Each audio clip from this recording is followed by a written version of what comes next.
Kembali bersiaran bersama kami dalam Selamat Pagi Malaysia dan kita ucapkan selamat pagi kepada semua yang mungkin baru bersiaran bersama kami. Tinggal 15 minit berbaki lebih kurang dalam siaran pagi ini dan kita tujukan khas kepada wanita-wanita yang berstatus ibu tunggal. Sememangnya merupakan satu cabaran yang besar dalam diri anda dan untuk mengharungi cabaran itu banyak sebenarnya yang telah disampaikan oleh semua pihak dalam membantu perjuangan anda ini.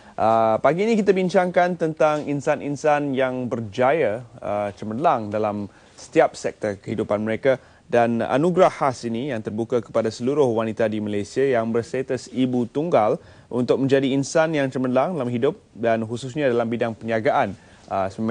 Memang yang merupakan satu pemangkin untuk mereka berjaya. Anugerah yang disebutkan anugerah Ibu Berdikari Kebangsaan dan bersama saya di studio kita ada beberapa orang tetamu yang akan membantu kita memahami apakah sebenarnya fungsi anugerah ini dan juga bagaimana ibu-ibu ini telah pun berjaya dalam kehidupan mereka. Kita bersama dengan Murtini Haji Kasman yang merupakan Timbalan Presiden MPITM. Kita ada Nuraini Haji Noriman yang merupakan Setiausaha MPITM dan juga Tuan Sulaiman Haji Ngah yang merupakan Pengarah Sekretariat Anugerah Ibu Berdikari Kebangsaan. Terima kasih kerana bersama kami dan selamat pagi. Perkenalkan sedikit anugerah ini, Encik Sulaiman. Terima kasih Terence. Assalamualaikum warahmatullahi wabarakatuh. Anugerah Ibu Berdikari Kebangsaan ini kita buat julung kalinya diadakan tahun ini dan bagi mengiktiraf ibu-ibu tunggal yang berjaya dalam perniagaan yang di luar sana yang selama ini tidak langsung dipedulikan. Jadi kita mengiktiraf usaha mereka dengan mengadakan satu anugerah khas yang dipanggil Anugerah Ibu Berdikari Kebangsaan 2015. Jadi anugerah-anugerah ini kita ada beberapa kategori. Seperti yang utama ialah anugerah tokoh Ibu Berdikari Kebangsaan. Yang kedua kategori pertanian dan peladangan. Dan kategori perkhidmatan, perniagaan online, penternakan dan juga pertanian. Dan juga kita ada anugerah khas mengiktiraf ibu-ibu tunggal yang muda ni, kan? Banyak rintangan yang dilalui ini. So kita ada satu anugerah perintis bagi ibu tunggal yang muda. So kita punya anugerah ni dengan kerjasama sepenuhnya oleh Jabatan Pembangunan Wanita, Kementerian Pembangunan Wanita, Keluarga dan Masyarakat dan penganjurnya ialah Majlis Pertubuhan Ibu Tunggal Malaysia atau ringkasnya MPITM. Kita bertanya kepada ahli-ahli majlis yang ada bersama dengan kita pagi ini, apakah fungsi MPITM dan bagaimana keahliannya setakat ini. Silakan. Ya, terima kasih kepada Kevin. Assalamualaikum warahmatullahi wabarakatuh. Terlebih dulu saya mengucapkan juta terima kasihlah kepada pihak penganjur iaitu yang memberi pengiktirafan kepada ibu-ibu tunggal yang selama ini memang kami tidak ada orang kata bukan pembelaan tetapi sekurang-kurangnya memberi satu anugerah di atas apa yang kita jalankan. Terutama yang ibu-ibu tunggal ni kebanyakan membesarkan anak, mencari nafkah sendiri. Jadi ini adalah satu pengiktirafan yang julung-julung kalinya diadakan. Dan rasanya ini juga satu cara untuk meneketengahkan ibu-ibu tunggal yang berkerjaya memang dalam segi mata pencarian dalam perniagaan yang kategori-kategorinya yang telah dinyatakan oleh pihak Cik Sulaiman tadi. Dan mengenai dengan masalah yang ibu-ibu tunggal berkerjaya ni memang seharusnya dan sewajarnya sebab dialah seorang ibu, dialah seorang ayah yang harus meneruskan penghidupan dengan apa yang dia termampu buat. Ya, kita sedia maklum ya dengan tanggungjawab walau Wak Ima berniaga nasi lemak walaupun dia berniaga pisang goreng tetapi mereka terus meneruskan penghidupan. Tetapi alhamdulillah kebanyakan ibu-ibu tunggal ni berdikari ni dia tidak suka meminta-minta, tidak suka orang kata meminta pertolongan daripada orang lain, dia akan cuba sendiri. Tetapi kita sebagai Majlis Ibu Tunggal Malaysia, ya, kita adalah satu badan NGO. Kita tak ada dana, kita tidak ada peruntukan. Tetapi kita cuba juga membantu mereka-mereka ini dengan program-program melalui peruntukan daripada contoh daripada Jabatan Pembinaan Wanita membuat kursus-kursus jati diri, untuk kursus-kursus untuk bagaimana kita nak memulakan perniagaan, macam mana kita nak berurusan dengan bank dan sebagainya. Itu adalah satu cara yang kita boleh buat daripada majlis, sebab kita memang tak ada dana khas untuk membantu mereka ini. Cara begitulah kita memberi pertolongan kepada ahli-ahli kita. Baik. Sebagai ibu tunggal dan juga apabila mendengar adanya anugerah ini diwujudkan, apakah respon yang diterima oleh majlis daripada ibu-ibu tunggal yang berjaya dalam bidang perniagaan, yang baru memulakan perniagaan ataupun yang baru bergelar ibu tunggal? Sambutan. Assalamualaikum. Saya ni daripada KK Sabah, pengurusi Persatuan Ibu Tunggal Pantai Barat Sabah. Okey, mereka ni dah dengar pasal ni. So ini satu gerakan untuk mereka memajukan diri mereka lah, supaya mereka mendapat anugerah ni. Ada beberapa sudah peserta yang akan dicalonkan untuk masuk anugerah Ibu Tunggal Berdikari ni lah, daripada Kota Kinabalu Sabah. More to KK area lah. Jadi mereka menyambut baik anugerah ini. Yes, dia.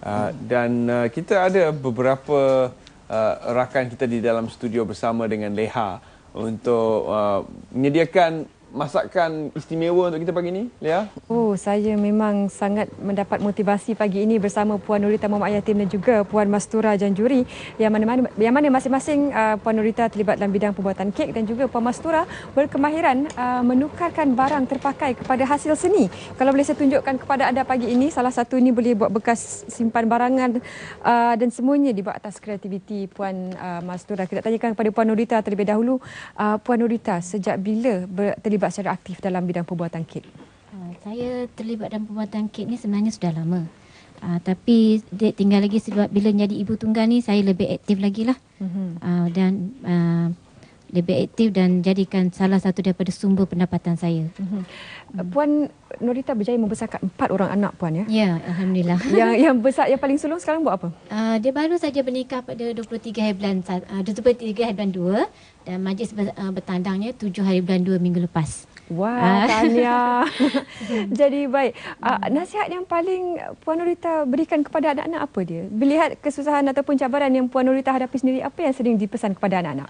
Saya selalu pesankan anak saya, setinggi mana pun belajar, kemahiran perlu ada. Perlu ada, sama ada lelaki atau perempuan. Macam anak saya pun yang lelaki, sungguh pun dia lelaki, dia biasa ambil upah menjahit di sekolah. Jahit lencana, jahit beg kawan yang koyak ataupun apa saja. Kadang dia lebih banyak duit daripada saya. Itu kreativiti yang ada Puan Nurita. Baik, kita nak tanya Puan Mastura pula.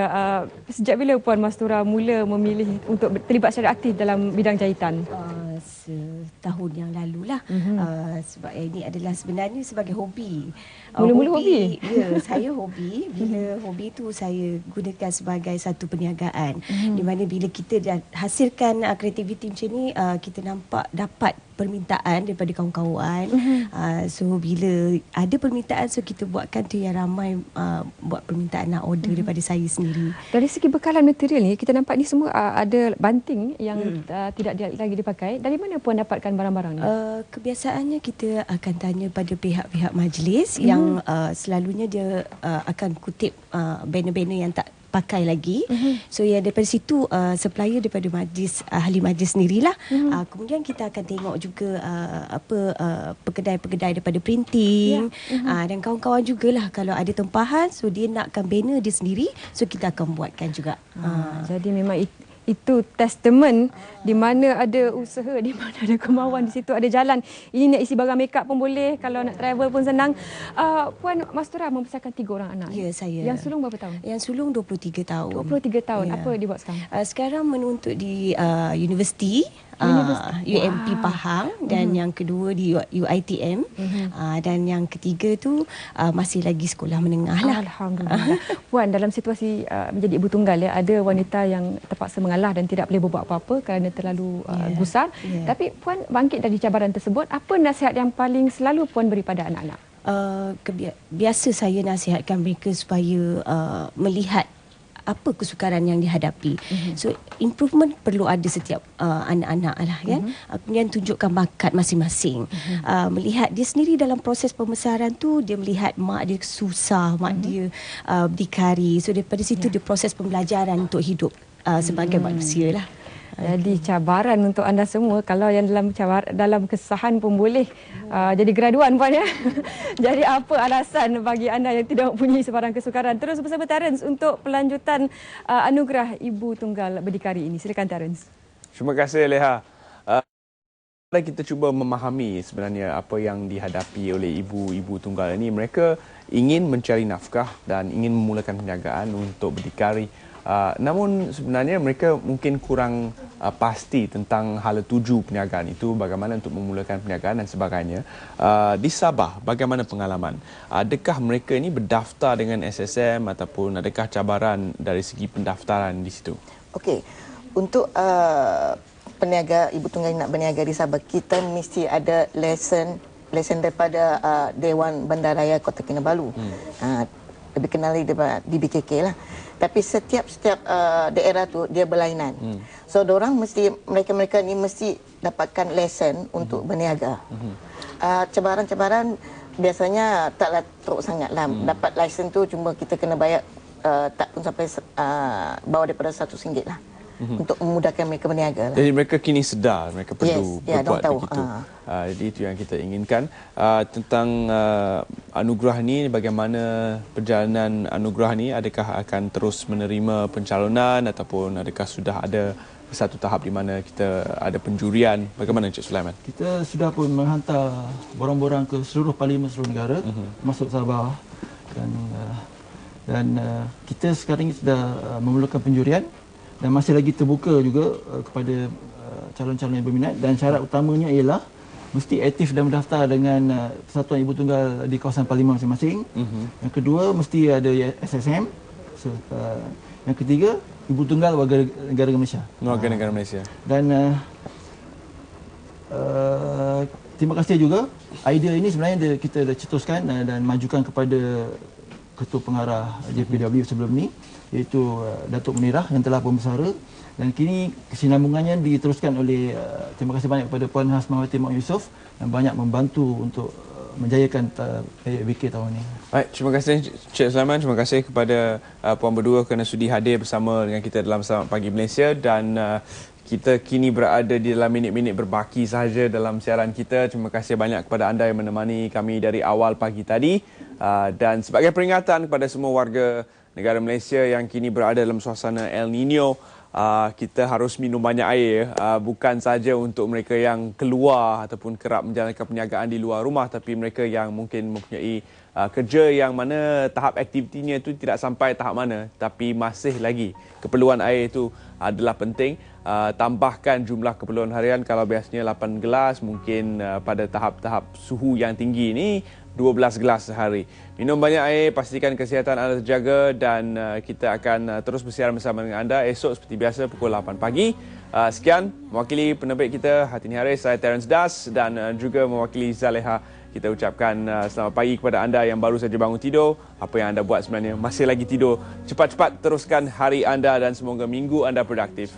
Sekian, kita ucapkan selamat menjalankan minggu anda dan selamat kembali ke ibu kota kepada anda yang baru memulakan perniagaan. Selamat pagi Malaysia, kita jumpa lagi esok.